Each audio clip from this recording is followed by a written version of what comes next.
Isa naman pong maganda at masaganang araw sa inyong lahat. Guys, alam nyo ba kung saan matatagpuan ang pinakamahal na ubas sa buong mundo? Matatagpuan lang naman po ito sa bansang Japan, na kung saan ang tinatawag nilang itong Ruby Roman. Ang regular na presyo nito ay nagkakahalaga lang naman ng $90 to $140 na kung i-convert sa Philippine money ay nagkakahalaga ng 4,500 to 7,000 pesos.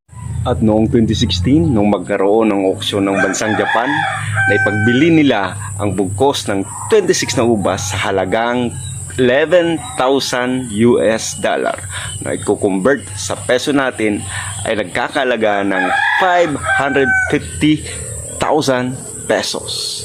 At kung kayong tatanungin, bibili nyo pa ba ang ubas na ito? Nasa inyo.